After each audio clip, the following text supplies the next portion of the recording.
Hoje nós vamos tratar de um texto que, quando o pastor Tiago me incumbiu de trazer o estudo a respeito dele, aí quase que eu mandei uma mensagem para ele igual o Chaves lá na escolinha lá. Essa é muito fácil. Essa é muito fácil. Manda um texto mais difícil. Não, o livro de Hebreus não é um livro de fácil entendimento, né? Não é um livro de que, para termos uma boa compreensão dele, nós temos que ter uma boa compreensão do Antigo Testamento.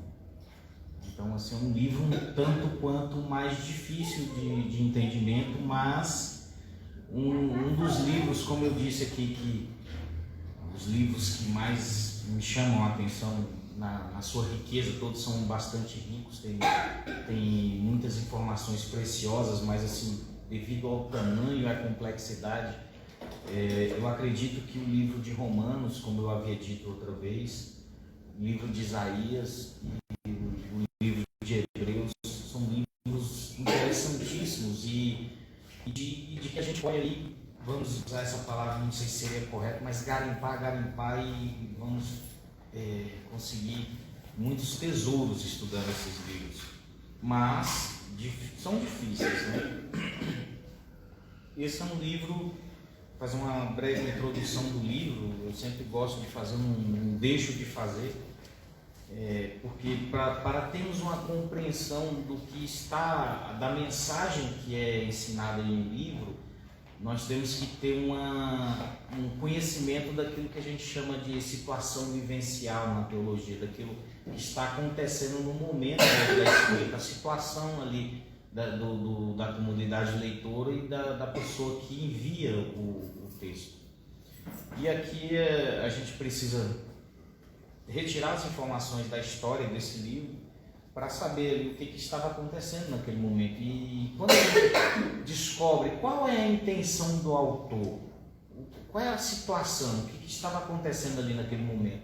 Muitos textos que às vezes são um pouco obscuros, eles se tornam um pouco mais claros porque a gente já sabe para onde caminhar. A gente já sabe de onde o autor está partindo, qual é a intenção dele, o que está acontecendo ali. Então, a gente não sabemos, ninguém sabe quem é o autor desse livro. Tem muitos candidatos, né? Diversos candidatos, mas sempre que aparece algo que corrobora para que seja a pessoa que eles levantam a hipótese, aparece uma outra coisa para dizer, realmente não é ele. Então pode ser fulano, mas não dá por causa disso ou por causa daquilo. Paulo é o campeão aqui, mas devido ao autor do texto dizer que o ensino que ele recebeu dos apóstolos, já retira Paulo da lista. Porque Paulo era bem provável por causa que as argumentações e a teologia têm muita semelhança com a teologia de Paulo. Só que Paulo, a gente vai lá ver, se eu não me engano, em Gálatas 1, ele diz que o evangelho que ele prega, ele não aprendeu de nenhum apóstolo, não aprendeu de homem algum. Ele não foi discipulado pelos apóstolos. Então, já temos que retirar Paulo dessa lista. E alguns chegam a afirmar que foi Apolo. Lutero diz que provavelmente teria sido Apolo. Outros dizem que poderia ser Barnabé. Outros dizem que Lucas. O resumo é que não se sabe quem escreveu, mas o que sabemos é que era alguém que tinha um profundo conhecimento do Antigo Testamento e dos seus rituais do templo e principalmente da Septuaginta, né, que é a versão grega do Antigo Testamento da época. E ele tinha um conhecimento profundo e supõe-se que os seus leitores também tinham. Então, supondo isso, nós chegamos à conclusão que eram judeus convertidos ao cristianismo. Por isso o título do livro é Hebreus. Seriam judeus da dispersão. Provavelmente a dispersão que aconteceu depois do decreto de Cláudio para expulsar os judeus de Roma. E eles estavam ali provavelmente sob aquela perseguição de Nero, né? A besta do Apocalipse, né? Como o pessoal diz. Então, ele conhecia pessoalmente os seus leitores originais e ele tinha um cuidado pastoral, né? Ele tinha uma preocupação de pastor com essas pessoas, e ele conhecia essas pessoas, ele não enviou cartas para quem ele não conhecia. A gente vai ver isso lá no capítulo 3, o último capítulo, onde ele cita diversos nomes e ele fala desse cuidado que ele tem com essas pessoas. E ele também afirma que ele foi convertido por meio da pregação dos apóstolos, que tanto ele quanto os seus leitores não ouviram Jesus Cristo pessoalmente, mas pelo ensino dos apóstolos, tanto ele quanto os seus ouvintes. E ele também conhecia Timóteo. Ó, pessoal, tá vendo? Foi Paulo que escreveu, né? Mas é aquilo que diz assim, uma coisa corrobora e outra coisa anula essa possibilidade, porque ele fala até que Timóteo estava preso e provavelmente foi quando ele foi visitar Paulo, né? E essa pessoa tinha conhecimento de que Timóteo havia sido preso. Os destinatários dessa epístola eram completamente capazes de compreender os argumentos construídos com base no Antigo Testamento. Lógico que tinha, porque para a gente é difícil entender. Ele vai lá, né, começa a explicar todas aquelas coisas, como nós vimos ontem. Mateus, sempre que ele vai dar uma informação e que ele entende que aquilo foi um cumprimento de uma profecia, ele falava assim, como está escrito. Quando os outros evangelistas não faziam isso. Então, a gente tem a ideia de que as pessoas que ouviam tinham o conhecimento e essas pessoas estavam interessadas no templo, no sistema sacrificial e no sacerdócio do Antigo Testamento. E no momento que essa carta estava sendo escrita, eles estavam sofrendo essa perseguição da qual eu falei. A gente pode ver isso em Hebreus 10, no versículo 32, 33 e 34. Alguém pode ler para mim, por favor? 10, do versículo 32, 33 e 34. Lembrai-vos, pode ler? Chega perto aqui, porque o pessoal de casa. Lembrai-vos, porém, dos dias anteriores, em que, depois de iluminados, sustentastes grandes lutas e sofrimentos, ora expostos como em espetáculo, tanto de opróbrio quanto de tribulações, ora tornando-vos coparticipantes com aqueles que deste modo foram tratados. Porque não somente vos compadecestes dos encarcerados, como também aceitastes com alegria o espólio dos vossos bens, tendo ciência de possuirdes vós mesmos patrimônio superior e durável. Obrigado. E aí nós vemos aqui que eles estavam padecendo de perseguições, eles estavam sendo expulsos das instituições judaicas. Nós vamos ver isso aqui em Hebreus 4, do versículo 1 ao 11, do 10, do 38 ao 39, tem diversos textos que nos informam que eles sofriam perseguições, perdiam seus bens, eram expulsos das instituições judaicas, e o autor afirma no capítulo 12 que poderia chegar o momento de que eles teriam que resistir até o próprio sangue, até o martírio, e era uma possibilidade de acontecer isso com eles. Diante de tudo isso, dessa situação que eles viviam, logo essa perseguição que era muito comum, de perder bens, perder emprego, posições, de ser humilhado pelos seus compatriotas, e também eles saíram de uma religião milenar, de uma religião que tinha instituições, que havia sacerdotes, que havia templos, que havia história, que havia escrituras, e estavam em uma religião que não tinha muita coisa palpável, não havia templo, não havia lideranças, não havia os seus papas, os seus patriarcas, não havia nada disso, nada que eles pudessem tocar, ver, os seus inúmeros rituais, não havia nada disso. Era uma religião de simplicidade da qual eles faziam parte agora, eles haviam se tornado cristãos, e diante disso tudo, parecia a eles estarem perdendo todas as coisas que eles tinham na outra religião. E a partir desse momento, eles começam a pensar em retroceder. E eles queriam retroceder aonde? A sua antiga religião, eles queriam voltar ao judaísmo.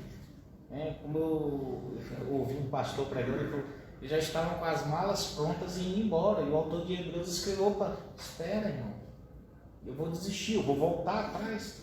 E aqui, diante dessa situação, o autor convida eles a se manterem firmes na fé. E aí, diante disso, ele começa a explicar todos os seus rituais, o seu sacerdócio, explica Moisés, a entrega da lei. E aí, o resumo desse livro é simplesmente assim: Cristo é superior. E diante disso, ele começa a argumentar. Ele sempre vai trazer uma explicação teológica para demonstrar que Cristo é superior, e logo depois ele traz severas advertências, que essas advertências elas são bem desagradáveis, mas os irmãos já estão bastante acostumados aqui. Eu fico aqui só perturbando os irmãos, eu não destravo nada, eu não prometo chave de carro, para o anjo não me chamar de jumento da carroça de Faraó. Eu não posso prometer nada para os irmãos. Mas diante disso, irmãos, é bênção muitas vezes aqui, fazendo um adendo ou uma nota de rodapé, essas advertências elas são boas. Porque é difícil pregar Jesus Cristo se as pessoas que ouvem a pregação do Evangelho de que Cristo é salvação, para pessoas que não creem que precisam de um Salvador. Enquanto essas pessoas não forem convencidas de que elas são rebeldes, que elas são infratoras, que elas estão debaixo de condenação, e que debaixo dessa condenação não há forma de escapar, não há comutação de pena, não há acordo, não há barganha com Deus, enquanto ela não entender que ela está perdida, ela não vai sentir a necessidade de um Salvador.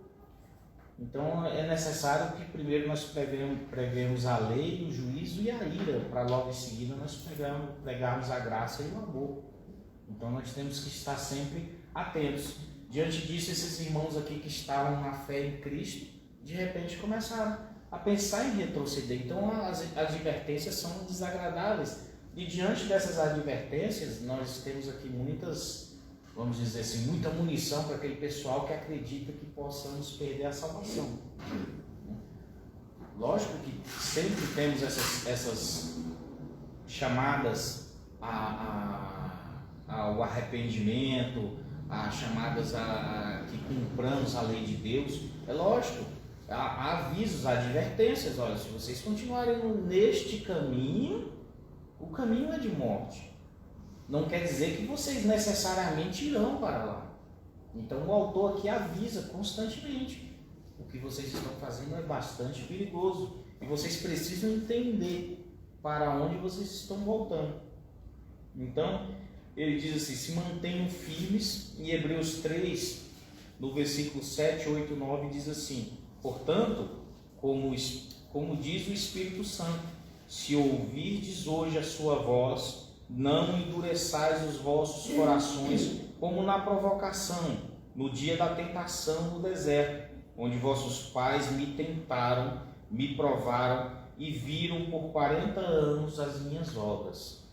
Há uma advertência: enquanto vocês estão caminhando no deserto, não façam como os pais de vocês, enquanto vocês peregrinam. Ouçam a minha voz, não endureçam os vossos corações. E aí o autor sempre alertando: se mantenham firmes onde estão.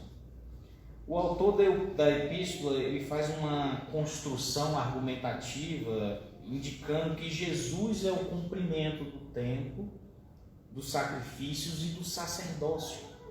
Como a gente havia dito aqui ontem, antecipamos aqui, que todas as coisas no Antigo Testamento apontam para Jesus Cristo. Tanto os tipos, quanto as suas teofanias, quanto as vozes proféticas, que é a própria voz do Espírito de Deus falando, apontam para Jesus Cristo. Inclusive todos os rituais do Antigo Testamento. O templo é praticamente uma demonstração do que acontece agora diante de Deus no céu, no tabernáculo eterno. É um protótipo, vamos dizer assim. Essa epístola aos Hebreus, ela ressalta que Cristo é superior aos anjos, a Moisés à casa de Arão e ao sacerdócio do Antigo Testamento. Também mostra que o próprio Antigo Testamento admite o caráter temporário de todas essas coisas. É óbvio, é claro que aquilo era tudo temporário. Isso significa que recuar a esse sistema temporário novamente é voltar para algo inferior, algo temporário.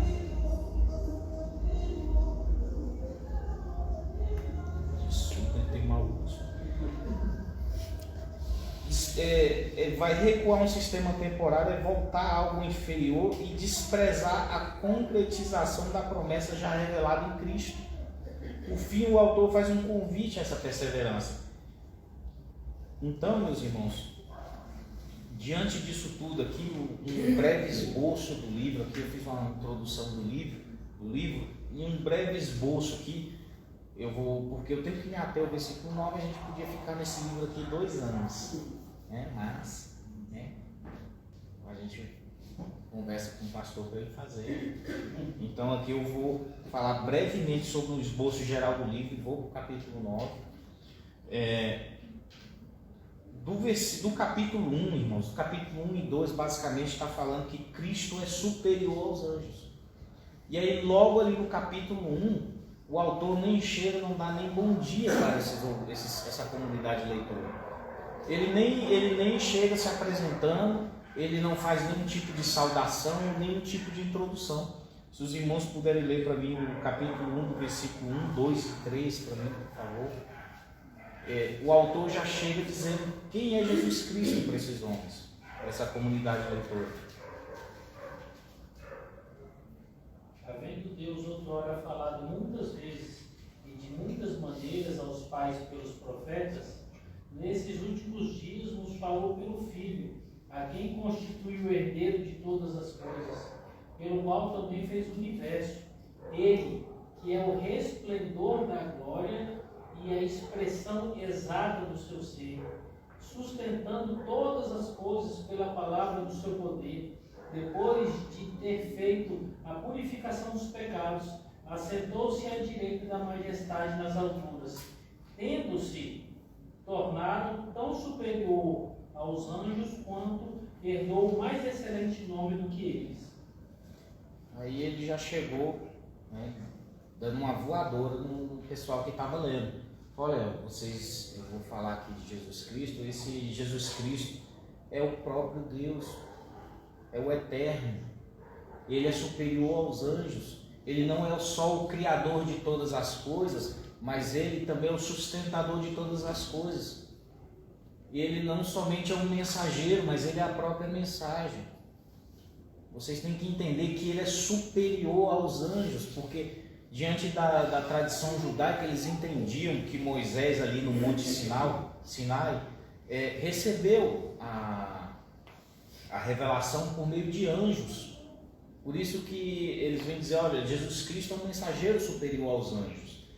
E Jesus, a mensagem das boas novas, é superior a todos os mensageiros anteriores da palavra de Deus. Deus falou por muitas vezes e de muitas formas, por meio dos anjos, por meio de Moisés, por meio dos profetas, de forma bastante fragmentada, de que de alguma forma ia progredindo, e aí eles iam juntando aquele quebra-cabeça para formular a teologia acerca do Messias, e ali de forma devagar, um tanto obscura, a revelação veio chegando de muitas formas e de muitos meios, mas hoje o mensageiro é a própria mensagem. Ele está aqui diante de vocês, falando com vocês. Ele é o cumprimento de todas as profecias e de tudo que Deus tem dito até hoje. E ele está aqui, e ele não é somente um mensageiro, ele é o próprio Deus. Ele é o Criador de todas as coisas. E ele não é só o Criador, ele é o sustentador, o Criador do mundo visível e invisível.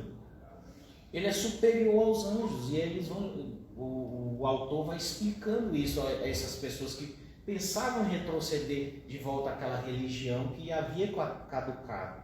Por que os irmãos pensam que eu chego aqui só para dar uma de fundamentalista, né? Esses irmãos que ficam com essa coisa de judeu, não me entendo como antissemita. Estou falando da questão da religião judaica, que entendo que aquilo era a lei, e essa lei e todos os profetas, elas pegaram as pessoas pelas mãos e vão dizer, olha, aqui estão os seus pecados e eu vou fazer você caminhar até certo momento para alcançar a redenção. Só que vai chegar um momento que essa lei vai soltar a mão. Ela não pode mais fazer nada por você, ela só te encaminhou até aqui. Seria mais ou menos aquele tipo que as pessoas fazem de Moisés, né? Que Moisés ficou ali 40 anos caminhando com aquele povo, se aborrecendo com aquele povo se rebelando contra Moisés, e Moisés ali já não aguentava mais, ele foi lá e feriu a rocha, foi castigado por isso. E Moisés, depois de todos esses anos de caminhada, de preparação, de sofrimento, chega na porta da terra prometida de Deus. E aí algumas pessoas entendem que Moisés não chegou até ali porque Moisés representava a lei. E a lei não poderia levar aquele povo à terra de Canaã, ao descanso. E aí quem adentrou com o povo em Canaã? Josué, que é um tipo de Cristo, que a gente até comentou ontem. Josué é um tipo de Cristo. Josué é a forma hebraica do nome de Jesus, Josué. Então, Josué representa Cristo, somente Cristo pode nos levar à terra prometida. Seria mais ou menos essa situação ali, da lei até o surgimento do Messias. A lei, que representa Moisés, ele vai te levar até as portas da terra prometida, mas você não vai entrar por meio da lei. Ela só te aponta. E lá você vai ter, o Salvador vai segurar em tuas mãos, porque você não segura na mão de ninguém. E o Salvador vai te segurar nas mãos e vai te levar até aquele descanso.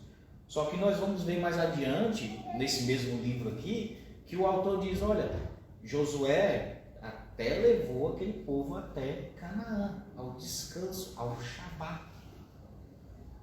Ao Shabat, mas só que há um problema, esse povo não descansou, eles continuam cansados.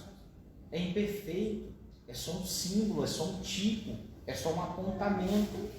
Josué não levou esse povo até o descanso verdadeiro, ele levou um descanso que aponta para Cristo, que é o verdadeiro descanso.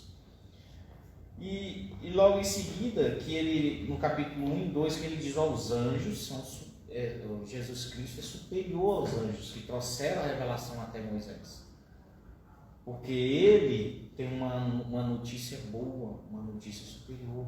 A notícia de Cristo é que está consumado, está feito. Eu não tenho como chegar naquele mensageiro que é a mensagem, naquele sacerdote que é o próprio sacrifício, e é o sacerdote perfeito e o sacrifício perfeito, aquele que fez todo o processo de redenção e adentrou o Santo dos Santos e intercede por mim diante de Deus e dizer, e a minha parte?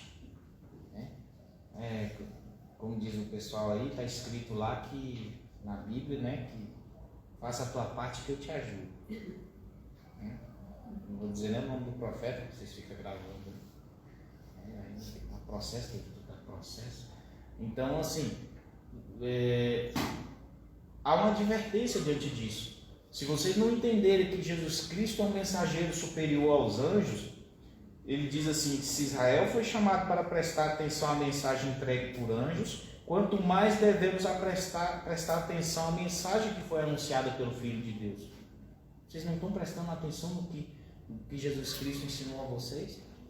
Vocês prestaram tanta atenção no que Moisés ensinou e não estão prestando atenção no que o próprio Filho de Deus mostrou a vocês? Estão pensando em retroceder, a assumir outro evangelho, a aceitar outro evangelho para evitar a perseguição, para evitar o martírio? E aí no capítulo 3 e 4 ele vem dizer que Cristo é superior a Moisés.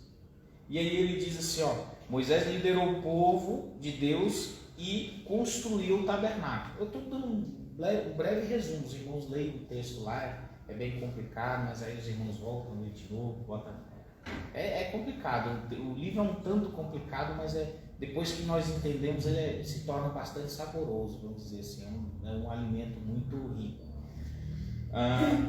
Jesus também é o líder do povo, o autor diz. Só que ele não construiu uma tenda, mas ele construiu os céus e a terra e tudo que nele há. É o sustentador da criação. Moisés é o líder de vocês e Jesus Cristo também é o líder do povo. Moisés construiu o tabernáculo para que vocês pudessem acessar a Deus de alguma forma por meio dos seus sacerdotes. Mas Jesus Cristo é o Criador de todas as coisas. Ele é o Criador de tudo.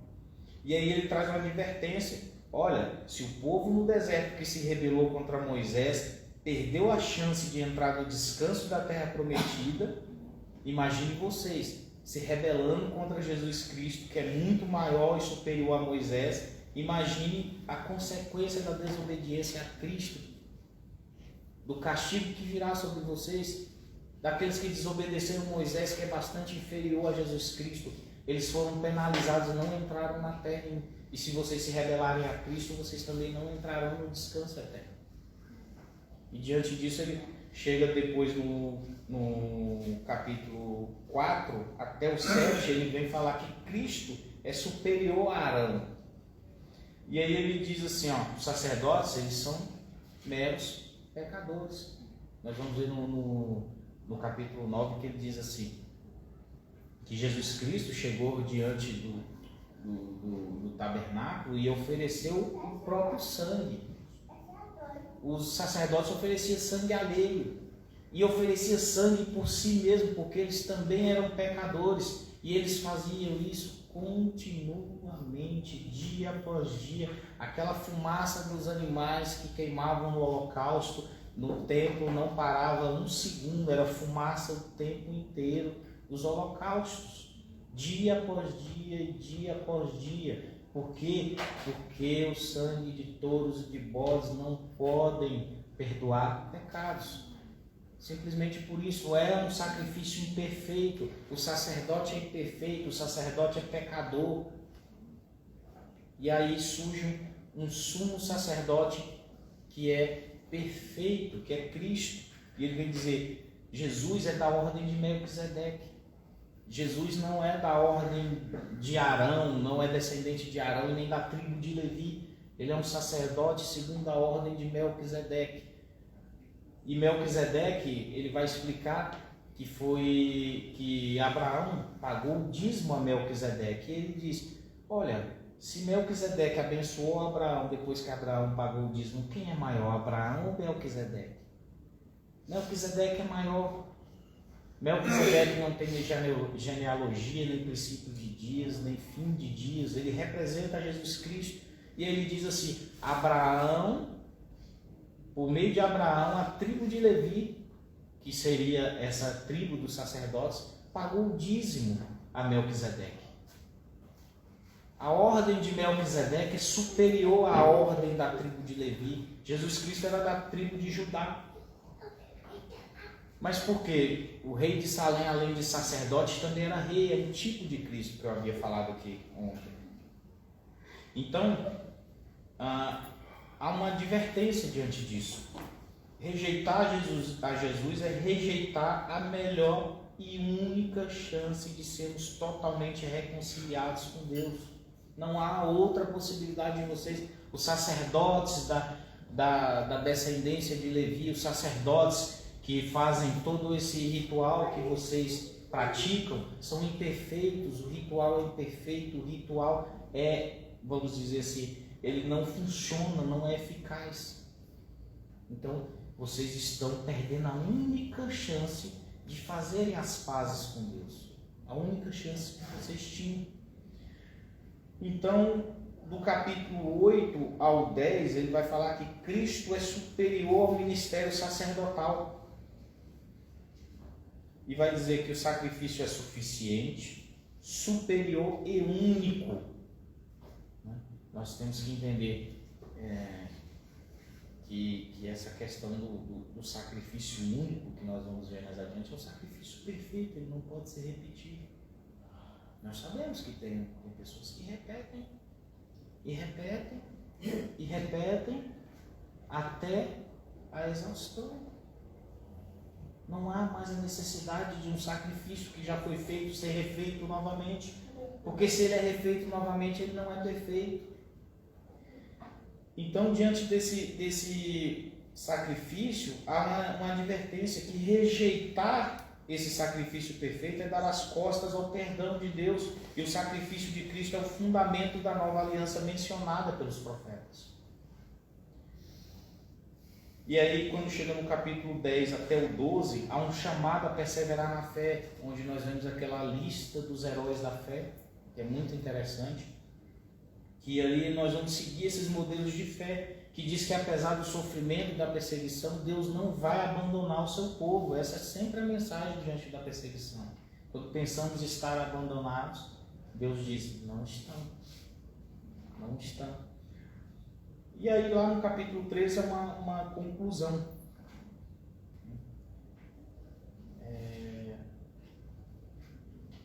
Irmãos, eu vou adentrar agora no texto e prometo que serei rápido, não vou ficar tentando explicar minúcias. E eu estou com um problema aqui. Os irmãos vão ter que ler os textos para mim, porque eu estava com o computador e o celular, não traz a Bíblia, não é crente. Aí o computador pifou aqui, pagou, e aí eu não tenho como usar. Eu usar o texto aqui do computador. Eu para fazer A letra é gigante. aí sim, aí eu tô bom. Aí a gente vai fazer uma breve caminhada no texto, Hebreus 9, 11, a partir do 11.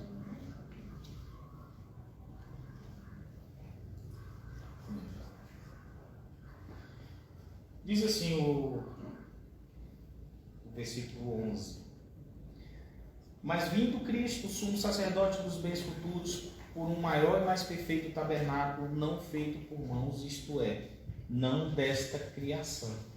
Obrigado. Esse tabernáculo,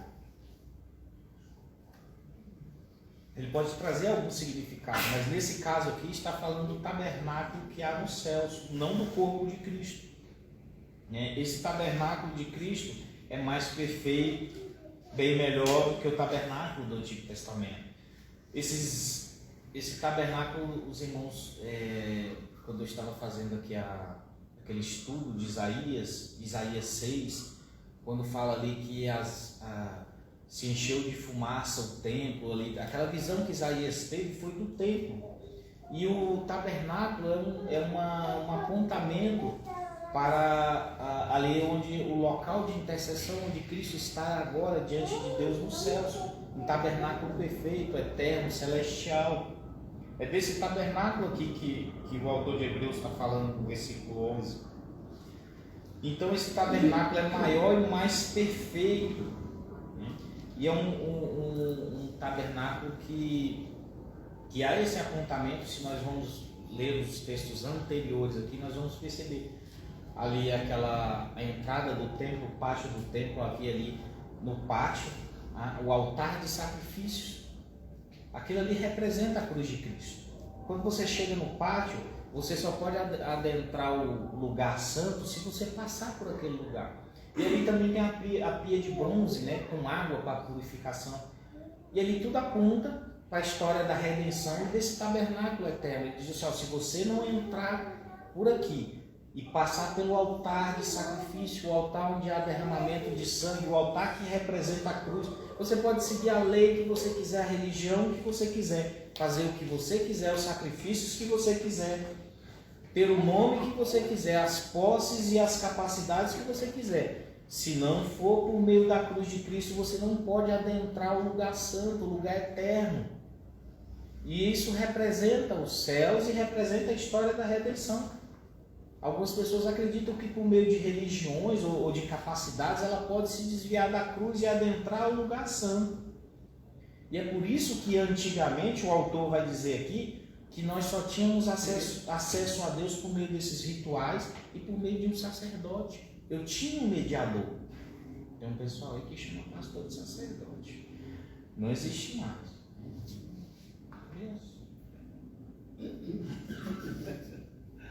Então, irmãos, no versículo 12,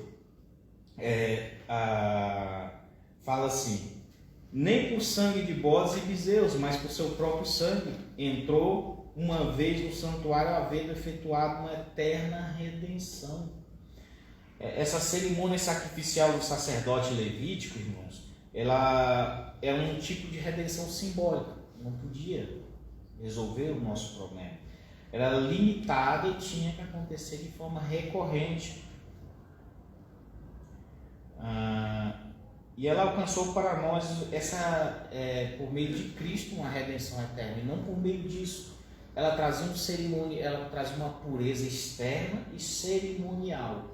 Você estava ok para participar das cerimônias, mas ela não podia limpar a culpa ou a consciência, ela não podia limpar internamente ou a nossa mente, os nossos corações. Ela só limpava exteriormente. E era uma forma de voltar a participar dos rituais. E ali, por meio disso, nós vamos voltar lá em Romanos. E diz assim, como é que as pessoas antes de Cristo eram perdoadas? E diz assim, que o sacrifício de Cristo também foram para aqueles que morreram antes da crucificação, da encarnação de Cristo. Porque essas pessoas tinham fé naquela limitada ideia ou da fé que eles tinham, da revelação que eles tinham. Portanto, nós que temos uma revelação muito maior e mais completa de Jesus Cristo, temos maiores responsabilidades, temos maiores conhecimentos, temos maiores privilégios. E como diz Peter Parker, grandes poderes, grandes responsabilidades. O profeta Peter Parker. Então, se nós temos privilégios, nós temos um grande privilégio, então também temos grandes responsabilidades. E essas pessoas, todos esses apontamentos, todas essas ordenanças de Deus, era justamente para que esse povo se preparasse para aquilo que ia acontecer na consumação dos séculos. Deus estava ali preparando este povo para o grande evento da encarnação de Cristo. E eles tinham que compreender todas essas coisas. Então, esse sacrifício de Cristo jamais precisará ser repetido, porque é perfeito. Já até repeti aqui, esses milhões e milhões de sacrifícios de animais para expiação dos pecados foram dispensados e substituídos pelo sacrifício único e culminante de Jesus, nosso perfeito Salvador. Então, eu nem queria entrar nesse texto, irmãos. Os irmãos leiam em casa, ele é polêmico. Diante dessa volta desse povo que deseja voltar ao judaísmo, nós temos um texto que diz o que, eu já vou adiantar, Hebreus 6, que é uma grande pedra no sapato dos arminianos e dos calvinistas. É uma pedra no sapato, porque eles dizem assim, que aquele texto ali já diz assim, olha, meus irmãos, você que conheceu, um resumo aí, alguém lê para mim, só não lembro dos versículos, Hebreus 6, acho que é do versículo 1, porque esse texto aqui, depois os irmãos vão ficar perguntando aqui depois da aula, espero que não seja complicado. Hebreus 6, deixa eu ver aqui, eu achei aqui, irmãos, eu vou dar uma lida aqui. Está aqui, no versículo 4, a partir do versículo 4.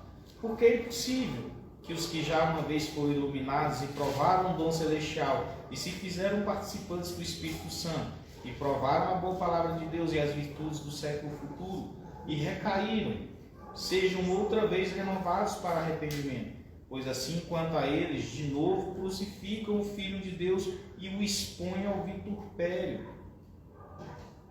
Então aqui tem um texto que diz que é possível perder a salvação, né, irmãos? Não, ainda bem que ninguém disse que sim. Não, irmãos, é um texto complicado que diz assim que as pessoas que tiveram conhecimento da graça do Evangelho, foram iluminados, receberam os dons do Espírito Santo e quando caem, é impossível que eles retornem. Então uma pedra de tropeço tanto para calvinista quanto para arminiano, não para a Bíblia. Por quê? Porque aqui demonstra uma possibilidade de queda.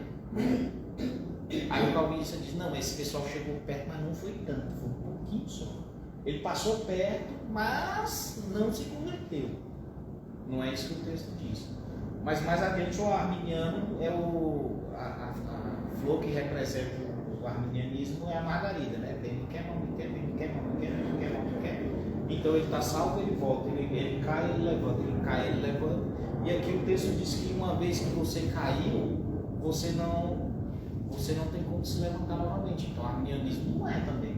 Então é um texto difícil, mas aqui o autor mostra, simplesmente, ele cria um pressuposto para criar uma argumentação. É uma pressuposição. Vamos pressupor isso, irmãos, que vocês foram iluminados, vocês são crentes, vocês se converteram, vocês receberam os dons do Espírito Santo, vocês foram iluminados, vocês entenderam o Evangelho, vocês participaram da salvação, e agora vocês estão querendo voltar à antiga religião de vocês. Era como se fosse possível que Cristo novamente fosse crucificado, porque vocês estão voltando para aquilo que apontou, para o que já aconteceu, e Cristo novamente não será crucificado. Então não há possibilidade de salvação para quem faz isso. Ele diz, eu só quero que vocês concebam comigo essa possibilidade, de que se vocês voltarem a fazer isso, vocês vão expor Cristo novamente à crucificação e à vergonha, se fosse possível.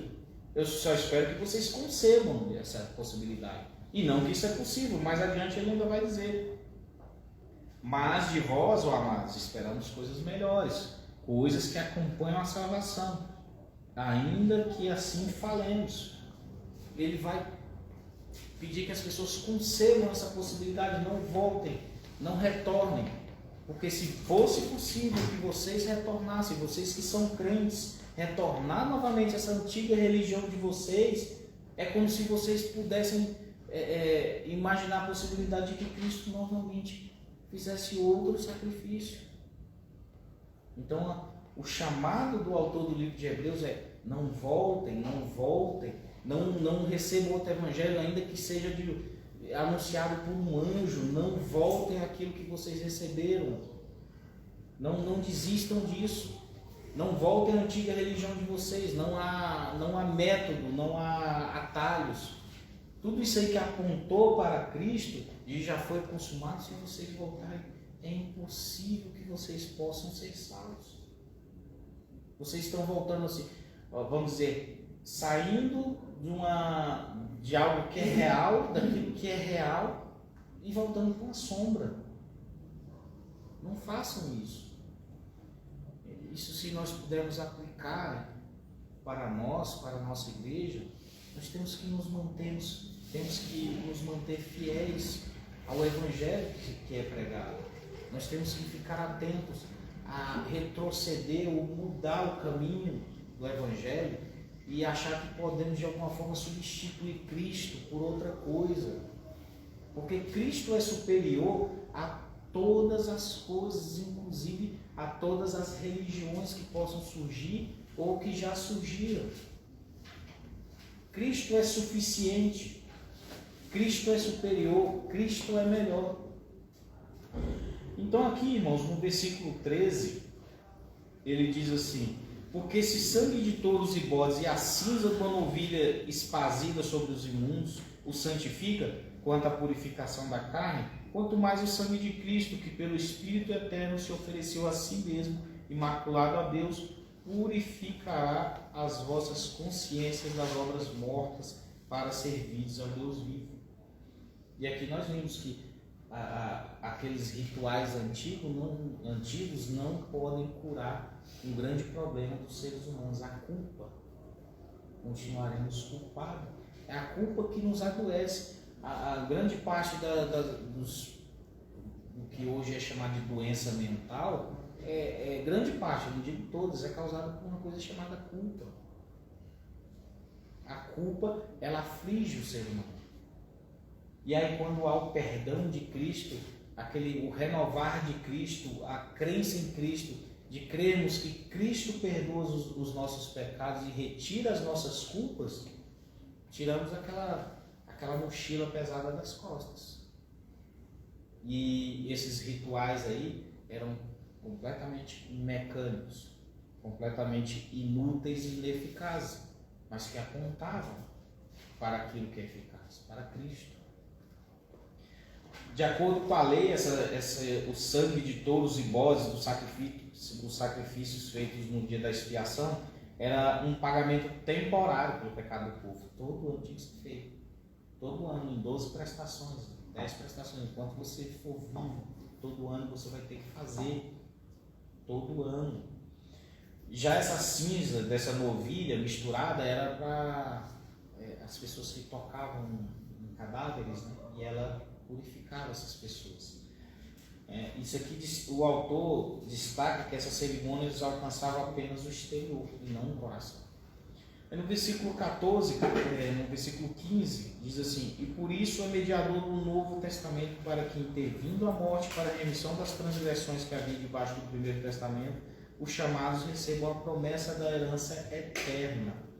Esse Novo Testamento, né, porque a gente entender por que Testamento, né, chama Antigo Testamento ou Novo Testamento, ele apresenta essas bênçãos da redenção do crente, que é a herança do crente, que é a vida eterna. E Cristo pagou esse preço para nos libertar do pecado, e a sua morte substitui a nossa morte. Essa que é a questão. Muitas vezes ao pregar o Evangelho, as pessoas falam assim: por que um simples homem pode de alguma forma redimir toda a humanidade? Por que o sangue dele é derramado e vai redimir toda a humanidade? Porque entende Jesus Cristo como um homem, né? Simplesmente um. Será que um só pode redimir a todos? É simplesmente porque eles não entenderam que, se colocar Cristo e toda a criação na balança, essa criação nem vai mexer. Cristo é superior a toda a criação, a todos os homens, a todas as coisas. E é por isso que o sangue dele é poderoso para redimir todos os homens, porque ele está muito acima de todas as coisas. Ele é o próprio Deus, e por isso ele pode redimir os homens. Então, no versículo 16 e 17 diz assim: porque onde há testamento é necessário que intervenha a morte do testador. Quando é feito o testamento, nós vamos receber a herança a partir da morte do testador. Era necessário haver morte. É por isso que todos os rituais de Deus eram selados com sangue. Levítico 17:11 diz: onde não há derramamento de sangue, não pode haver remissão de pecados. As pessoas, alguns teólogos dizem que a religião cristã, a nossa fé, é uma religião de sangue, uma religião sangrenta. E ela era sangrenta no passado, literalmente, porque alguém tem que pagar. Há uma rebelião, há um desvio, e há um preço a ser pago. E o preço só pode ser preço de sangue. Nós vamos ver isso aqui mais adiante em outro texto. No versículo 18 ao 21, diz assim: pelo que também o primeiro não foi consagrado sem sangue. Porque o versículo 17, eu vou ler aqui, pulei. Porque um testamento tem força onde houve morte, ou terá ele algum valor enquanto o testador vive? Pelo que também o primeiro não foi consagrado sem sangue. Porque, havendo Moisés anunciado a todo o povo todos os mandamentos segundo a lei, tomou o sangue de bezerros e dos bodes com água, lã, purpúrea e o ísope, e aspergiu tanto mesmo o livro como todo o povo. 20 diz assim: este é o sangue do testamento que Deus vos tem mandado. Esse testamento feito mediante Moisés, ele foi ratificado com sangue pela morte. O testamento é feito em um rolo, mas ele tem que aspergir sangue. Ele só pode ser ratificado por meio de sangue, é uma exigência divina. E não, porém, com a morte daquele que tinha feito o testamento com Moisés, mas com sangue de animais. E o Novo Testamento foi ratificado com o sangue de Jesus Cristo. E por que essa aspersão do sangue diante desse testamento, desse rolo do qual foi escrito a lei? Uma demonstração de que a punição final da quebra dessa aliança é a morte. Está que eu estou selando com sangue. Se quebrar esta lei, a punição será a morte. E não há remissão desse pecado sem um derramamento de sangue. Alguém vai ter que sangrar. Alguém terá que morrer. Irmãos, olha, não foi eu que escolhi o texto é culpa do pastor Tiago. Então, assim, o texto é um quanto duro, o texto de Hebreus é um texto complicado assim, no sentido de que são realidades eternas que muitas vezes essas advertências não, né, muitas vezes elas produzem em nós uma certa, nós ficamos um tanto duro, mas depois nós entendemos que é para o nosso próprio bem. Essa exortação do evangelista aqui do livro de Hebreus.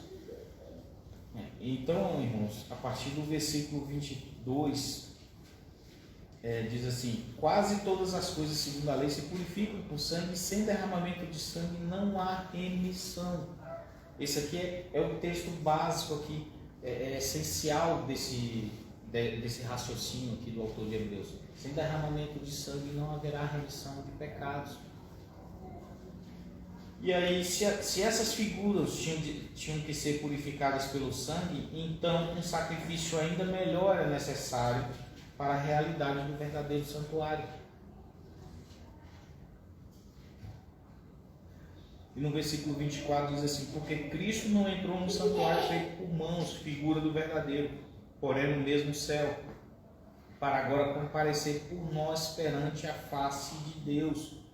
Esse sacrifício de Cristo foi melhor do que os feitos sob o Antigo Testamento, porque ao fazê-lo ele não entrou em um santuário feito por mãos humanas. Como eu havia dito ali, você vai passar pela cruz, que é o altar de holocaustos, depois para a bacia de purificação. A sua caminhada cristã, depois de passar pela cruz de Cristo, você precisa ser purificado ou santificado. E havia ali uma bacia de purificação para o sacerdote depois de fazer o sacrifício. Quando ele adentrava ao Santo dos Santos, ele diariamente tinha que acender aquelas lâmpadas que representam a luz de Cristo, aquele candelabro, e 2 vezes por dia queimar incenso pela manhã e à noite, que representa a intercessão de Cristo. E esse incensário fica ali diante do Santo dos Santos. Significa a intercessão de Cristo, as orações ali diante do Santo dos Santos, que é o lugar da habitação de Deus. E havia ali os pães da proposição, que é o alimento que é Cristo. Cristo é o pão, né? O pão da vida. E tudo isso representa esse tabernáculo eterno que é o céu. E aí diante do Santo dos Santos ali temos a presença de Deus, com a Arca da Aliança, com a vara de Arão que floresceu, o maná que representa Cristo e as tábuas da lei. E aí ao adentrar essa presença de Deus ali, só o sumo sacerdote, uma vez por ano, adentrava o Santo dos Santos, depois de todo esse processo. Tudo isso apontava para Cristo, que agora está diante de Deus nesse tabernáculo eterno, intercedendo em favor de todos nós diante de Deus. Ele é nosso advogado, ele é o nosso mediador, é aquele que se achega diante de Deus e Deus vê a nossa presença em todo o tabernáculo purificado pelo sangue de Cristo. E é isso que aplaca a ira de Deus que deveria vir sobre nós, porque os móveis desse tabernáculo eles tinham que ser aspergidos com sangue para purificação, para serem aceitos naquele ritual. E o tabernáculo eterno também é purificado pelo sangue de Cristo, não que ele precisasse de purificação, mas para aceitação. Então, diante de todo esse processo, de todo esse trabalho da redenção de Deus, ainda eu vou dizer assim para os irmãos, depende de vocês. Se dependesse de mim, irmãos, eu ia para o inferno 5 vezes. Eu sou inconstante. Hoje eu estou cheio de fé, amanhã eu estou cheio de dúvida. Hoje eu estou cheio de alegria, amanhã eu estou cheio de tristeza. Hoje eu estou cheio de santidade, daqui a pouco eu estou cheio de pecado. E constantemente assim, até o amadurecimento, até o trabalho que Deus faz conosco por meio da sua palavra, por meio do Espírito Santo, da nossa comunhão, por meio da palavra que é pregada, dos sacramentos, e de todo esse trabalho Deus vai nos purificando. Mas o trabalho já está feito, irmãos. Como diz aqui, o pessoal diz que o texto aqui fala, tá vendo, irmão? Cai, mas ali mais adiante ele diz, olha, eu estou falando disso de vocês, mas eu sei que com vocês não é assim. Aqueles que estão em Cristo, de todo esse trabalho que Cristo teve de comprar todos nós com sangue, e com esse sangue precioso, não com coisas perecíveis, não com riquezas humanas, mas com o precioso sangue de Cristo. de todo esse trabalho. Cristo é superior e todas as coisas, os rituais, os dias, as festas, o tabernáculo, o templo, todas as coisas apontam para Jesus Cristo. Como diz o pregador Paul Washer, né? Ele diz assim: vocês pensam que todas as coisas é sobre vocês? Não é sobre Cristo. Nós vivemos num mundo que nós pensamos que tudo gira em torno da nossa pessoa, dos nossos interesses, daquilo que eu mereço, daquilo que eu quero. O mundo está aqui para mim, para me servir, como disse aquele poeta de ontem que eu citei, sendo que todas as coisas é sobre Cristo. Cristo é superior a tudo e a todas as coisas. No versículo, irmãos, eu estou encerrando. Tem quanto tempo? Isso. Sim. Então, irmãos, no versículo 27, já vou adiantar aqui, 27 e 28 diz assim: e como aos homens está ordenado morrerem uma vez, vindo depois disso o juízo, assim também Cristo, oferecendo-se uma vez para tirar os pecados de muitos, aparecerá segunda vez, sem pecado, aos que esperam para a salvação. Como as pessoas morrem uma só vez, irmãos, isso aqui elucida muitas falsas doutrinas. Ele usa o exemplo de que as pessoas morrem uma só vez, não há reencarnação, irmãos. Só se morre uma vez e logo após segue-se juízo. Não há sono da alma, não há inconsciência, não há purgatório, segue-se juízo. Morreremos uma só vez e logo após disso segue-se juízo. Vai reclamar com Deus, está escrito. Cristo morreu uma só vez, não como os repetitivos sacrifícios do sistema levítico. Todavia, diferente das demais pessoas, Cristo não morreu e enfrentou o juízo. Ele morreu uma vez para então vir aparecer uma segunda vez para a nossa salvação. Essa é a promessa que o autor de Hebreus traz aqui para esses irmãos. Ele fez tudo isso por vocês. Ele é superior, irmãos, e ele está voltando. Não retrocedam, não voltem à antiga religião de vocês. A antiga religião de vocês não tem eficácia salvífica, não pode salvar. Jesus Cristo é superior a tudo isso que vocês têm como religião. É superior aos anjos, aos profetas, a Moisés, a todos os rituais, é superior ao templo. Jesus Cristo está diante de Deus aos céus agora no verdadeiro tabernáculo. E vocês vão tentar voltar. Nessa época o templo ainda estava construído, né, irmãos? Por isso que muitas pessoas dizem que isso aqui foi escrito no ano 60. O templo foi destruído, não há mais esse sacrifício. Os judeus querem reconstruir o templo. Ok, eles são judeus. Mas tem um pessoal aí que constrói o templo de Salomão, que carrega a arca da aliança para dentro da igreja, que toca chofar, que fica falando hebraico na igreja, assim, né, rotineiramente, quando nós estamos ensinando uma coisa.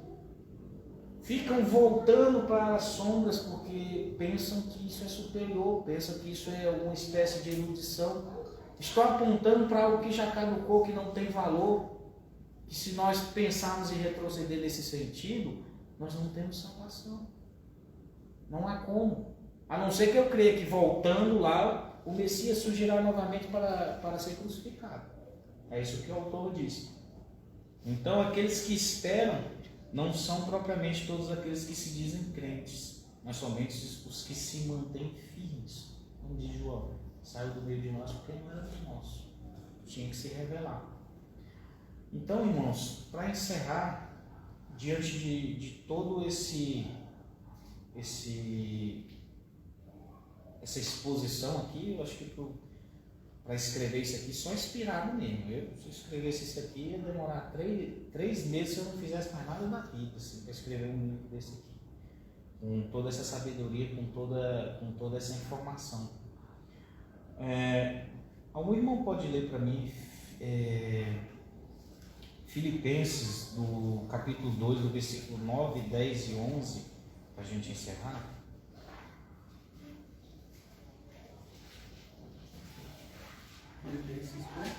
Capítulo 2, do versículo 9, 10 e 11. Pelo que também Deus o exaltou sobremaneira, e lhe deu o nome que está acima de todo nome, para que o nome de Jesus se dobre todo joelho, nos céus, na terra e debaixo da terra, e toda língua confesse que Jesus Cristo é o Senhor, para a glória de Deus Pai. Amém. E assim, meus irmãos, eu encerro o texto aqui e que Deus nos abençoe, que prossigamos nesse caminho perfeito do qual Cristo tem nos mostrado. Diante das nossas imperfeições, nós temos um sacerdote perfeito, um sumo sacerdote que se compadece das nossas fraquezas e que nos guia poderosamente até o dia do fim. Amém, irmãos?